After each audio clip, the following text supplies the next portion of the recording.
we call it receiving a change when you get assigned to another place. So I came back to Rhode Island to a girls' boarding school, which was really cool. It was Overbrook Academy.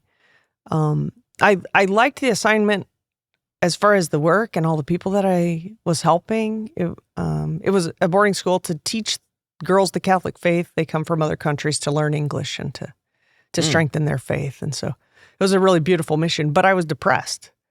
So when you're depressed, it doesn't matter if you're on the beach in Florida, like you're going to feel like everything is gray, you know?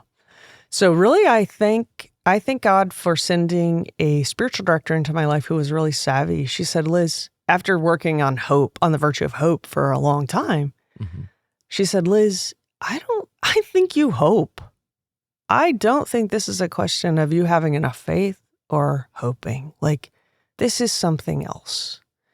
Who do you want to talk to? Do you want to talk to a psychologist? Do you want to talk to a counselor? Do you want to get a psychiatrist? Like, and I had no idea what any of those terms, I mean, I didn't know the difference between, right? The different mental health professionals. They were all just shrinks. Yeah. Somebody I didn't want to talk to because it was taboo, you know? But luckily with her support, like we got me into counseling and I started talking to somebody. But even after about a year, I wasn't out of it yet. I wasn't out of it yet. And it was because I hadn't dealt with the stuff from being at home. So I went home. My therapist said, Liz, I think it's time for you to go home. Oh, wow. Yeah. So this is pretty deep stuff. But I went home for 6 months. And that was a question, like, am I just going to leave Regnum Christi now? Like, I don't know. Maybe I will. But after 6 months, going to therapy, doing family, I was like hardcore. When they say take a break and work on yourself, like this is what I was doing. I was at home doing family therapy, doing individual therapy, getting better, taking a break from work, you know? Sometimes it's necessary. So after, and what was your family like about you know the whole what? thing? Thanks be to God. My family was super supportive. That's great. Yeah, they had done their own work. Like they had on their own done some counseling. Okay.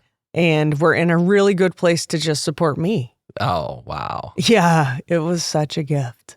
And also it was a grace because I had been away from them for more than 7 years and could experience the growth that they had lived. Right. So like I came back to a family that was different than the family I had left, that was healthier than the family I had left. So that's that was great. So cool. And prepared to help you. Exactly. Yeah. That's fantastic. Such a gift. So then after 6 months, I was good. I was ready to come back. So then that's when I was sent to Houston. So that's how I got to Houston. Did you ever consider going back into the Navy? You know what? At that time, I didn't. You already set on giving your life to Yeah, because you know somehow. what? That's a great question. Because at that point, I could have gone back maybe, but because I was young enough and didn't have family or anything. And it didn't occur to me.